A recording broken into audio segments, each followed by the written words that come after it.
Welcome to another video on data to decisions. The topic for today's video is process control charts. A process control chart or a statistical process control chart is an effective tool to identify if a process is in control or are there any anomalies or exceptions. This can be applied to a lot of different business scenarios. In this video, I'm going to walk you through the examples where this control charts can be used, so that you understand the context where these are applicable. Next, we'll talk about the concept behind the control charts. Then we will talk about specifically 8 rules that you can use to identify anomalies in your data in control charts. And finally, I'll walk you through the simple Excel template that I've prepared where you can enter your own data and create this control chart automatically, instantly. Now let's get started. The control charts can be used in a lot of business scenarios and use cases. So let's take, for example, an e-commerce company, and they are measuring the average time it takes to fulfill an order for all the orders that they are receiving every day. So this is a metric that captures the time taken or the efficiency in which the operations is performing. There could be another metric, for example, like the number of failed orders in their online ordering system. So that represents if that process is broken, and it measures, again, the quality aspect of their ordering process. The third example I can think of is average order value for the same company. So this represents how much money the customers are willing to spend per order by placing an order with your company. These are completely different kind of metrics. They are measuring completely different aspects of a process. But that's fine. The control charts can be used in all these different scenarios. So this is an ordering system, an e-commerce company, but how about a manufacturing process? So you're measuring the dimensions of the product that you're manufacturing, and that is a metric. So the length of your product or the depth of your product, the size of your product is a metric that you can measure and ensure that it's staying within the tolerance levels to impact the usability of the product. Another example, let's say financial world. You're measuring the number of times the wrong bills are being sent to your customer. That could be a metric that measures the quality of that process too. Or in an IT industry, you could be the number of bugs raised during development. So that could be a metric that you track and understand if it's within control. Or it could be number of times you miss the project deadline. So all of these things are completely different examples. The reason why I'm giving very different examples is to illustrate the point that you can use this control charts in any of these settings. As long as there is a process and you want to measure that process in some angle, it's quality, efficiency, effectiveness, doesn't matter. As long as you're trying to measure that process in some dimension and you can numerically measure it, then you can apply the control chart. The other important thing is here is you are measuring this over time of the timeline, so that you can understand if the process has changed or going out of control. So you're going to be measuring these over time, over depending on the if it's an online website that's constantly on, you could be measuring this every second, or it could be a daily process. So you only capture data at the end of the day, and then you're measuring day-to-day changes, and then you can apply that with the granularity of a day. So it's very flexible how you can apply. So hopefully this gives you a context of where you can apply this control chart. Now let's jump into the concept behind the control charts. For the rest of the conversation, let's say, for example, we pick the average time taken as the metric, but again, it can be used to any metric you measure. However, I'm going to use this for the rest of the conversation. Here, I am plotting the average time taken to process an order or a fulfillment of an order in our company, and I'm measuring this every day. So the x-axis represents the dates of measurement, and then the y-axis represents the metric. And now you can see that I also have a dotted line, which is saying it's 13.26. That's the overall average for the entire duration that I've measured.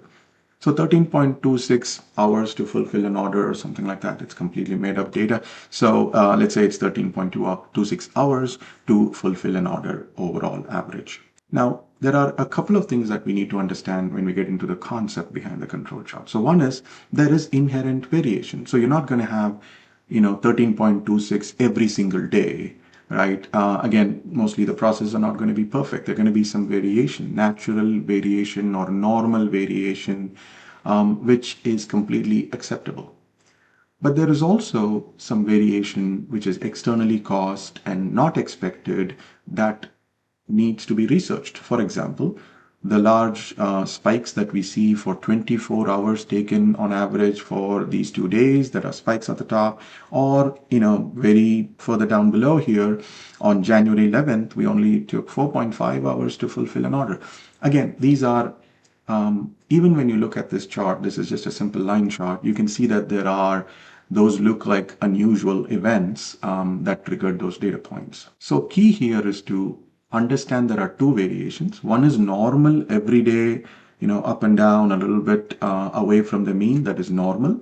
And then extreme ones, which could be unexpected, and we need to do some research to understand why that happened, because doesn't look normal, right? So those are the two types of variation. In the example scenario of an e-commerce company, let's say these two, really, taking 24 hours to do, those could be the days of sales event. So there could be a one-time sale where you had a sudden increase in the number of orders and you didn't have more people to fulfill the orders. You had the same number of people. So the average time taken to fulfill the order might have increased.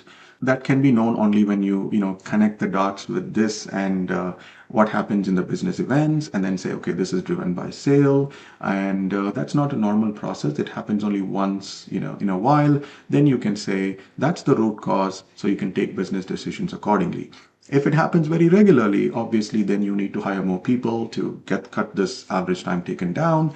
Then you take a different business decision. However, the control chart has helped you identify there is an anomaly and you need to take a business decision. So that's what the control charts are going to help. They're not going to tell you, why something happened.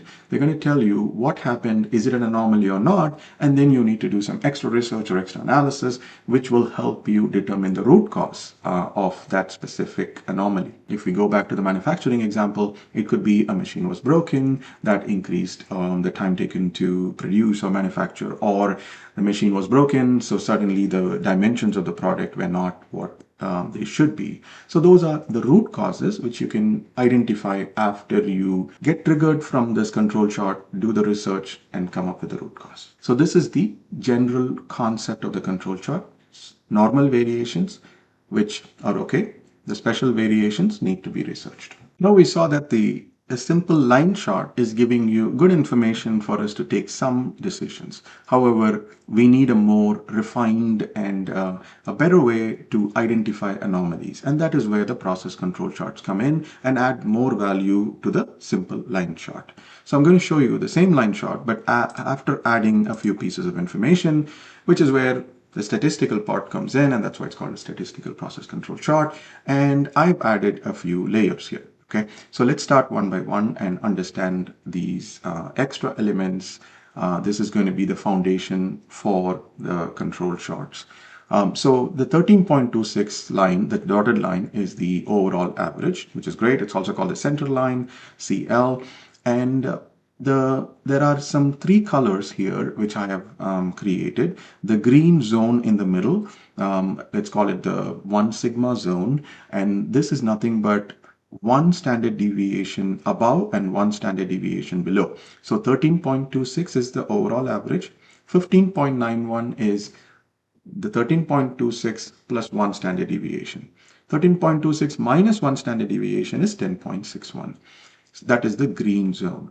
The blue zone is the 2 sigma zone, or the 2 standard deviation zone, where average 13.26 plus 2 standard deviations is 18.56.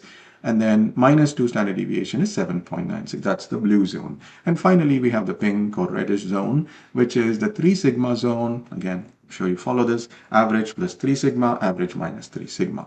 So these zones are going to be helpful when we go to the next step of identifying anomalies. But this is where the statistical part came in. And so once we understand this foundation, now you can start seeing that whether your data point is in the red zone or blue zone, that will dictate what kind of an anomaly is it? Is your process totally out of control, or is your process just slightly out of control?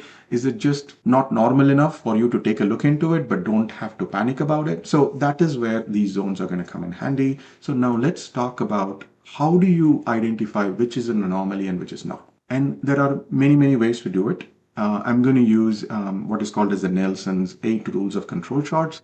One by one, I'll walk you through those examples, through those rules and explain them. However, what you need to understand before we get there is these rules are very commonly used. However, each business, each scenario, each setting may require you to pick which rules to apply and how many rules to apply. And you can even customize these rules very easily according to your business setting. These rules will give you a flavor for what are all the things that you can do, but you can choose which rules, how many, and customize it for your business setting. Okay. Having said that, now let's go and start looking at the 8 rules. This is our control chart with the 3 different zones, 3 different colors. So this is where we start. I'm going to check the first rule. Okay, so what does this rule say? 1 point is more than 3 standard deviation from the mean. So you can see that there are 3 points highlighted in red dots, and these are 3 points which have violated rule number 1. So this rule represents that you're basically outside the 3 sigma zone, which means the process is extremely out of control or grossly out of control. Then you definitely need to understand and research what happened. So that's what the rule 1. It's very simple. It's basically outside these 3 zones that we have previously determined. Rule 2 is 9 or more points are on the same side of the mean. So you see here, if we can look into from January 24th, and there are 9 days where the measurement or the metric has stayed on above the mean. So it's basically stayed on one side, which is somewhat of a prolonged bias towards one direction. So it doesn't look normal. So it might require you to look into why this is happening. Okay, you may never know, maybe because it's continuously, your underlying process itself has changed. And so prolonged bias like this kind of requires a little bit of attention. Maybe it's for the better, depending on what metric you're measuring. So here, if I'm measuring average time taken, if it's going above, then that's not a good thing. But if it goes below, maybe it is a positive, impact to the business, but it needs research to understand what is the root cause which is driving that behavior. Now, rule number 3 is 6 or more points are continually increasing. So you can see here from February 12th, every day for 6 days, it has been continuously increasing. And again, the increase here is not dramatic. However, it is a trend. And so similar to the previous rule 2, rule 3 also requires you to take a look at, again, nothing to panic, but maybe there's an underlying change in the process that's happening. So it'll be good for you to understand why it is continuously increasing. Now, rule number 4 is 14 or more points are basically alternating. So this, you can start from here, February 24, 25 increase, 26 decrease, 27 increase, 28 decrease. So basically it's alternating, increasing and decreasing. This could be considered as too much oscillation. You don't expect that, a pattern of oscillating, alternating. So it's something that you could look into. And rule number 5 is 2 out of 3 points in a row are more than 2 standard deviations. So it's basically outside the blue zone, right? So it's come below the blue zone. So 2 days out of 3 consecutive days, you have the measurement outside the blue zone. And it could be outside the blue zone below or the blue zone above, but it needs to be on the same direction. So it's like 2 points above the blue zone or 2 points below the blue zone. So 2 out of 3 days. So you could even have, outside the blue zone, inside the blue zone, outside the blue zone. That is still considered as a rule violation because it's 2 out of 3 days. So rule number 5, is it as concerning as the rule number 1, which was the 3 standard deviation violation? No. But you're still violating the blue zone, which is kind of medium, concern there about your process. So you need to look into it. Rule number 6, however, is like not not even as bad as rule 5, you're just escaping green zone. So you're staying 4 out of 5 points are outside the green zone, then that puts you in violation of rule number 6. So 4 out of 5 points in the same direction of the mean. So here, for example, let's take this data point. March 19th is a violation. So why? Because you look at March 15th, that's outside the green zone. March 16th is outside, but it's on the other direction, so that doesn't count. But March 17, March 18, and March 19. So March 15, 17, 18, 19, 4 out of 5 days are actually more than one standard deviation away from the green zone in one direction. That's a violation of rule number 6. Rule number 7 is 15 points in a row are all within the green zone. So basically, you start here from January 24th all the way. You're staying within the green zone for too long, and so that is also considered as a somewhat abnormal, that it's not showing any variation. So not enough normal variation is there.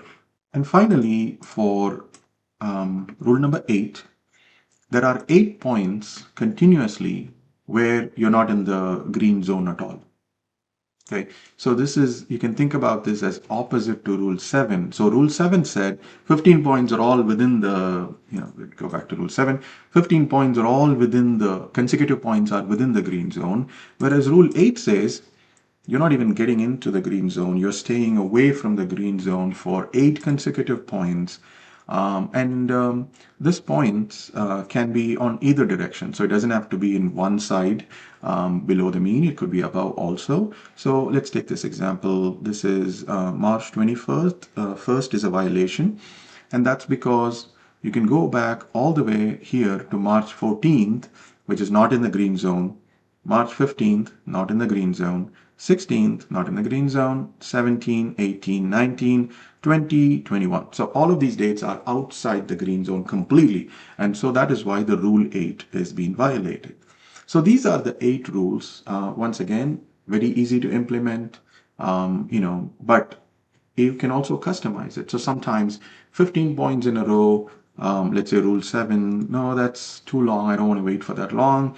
Maybe you can make that number of points customized according to your needs. However, you can get a sense for the different kinds of rules that can be applied, and these are Nielsen's 8 rules.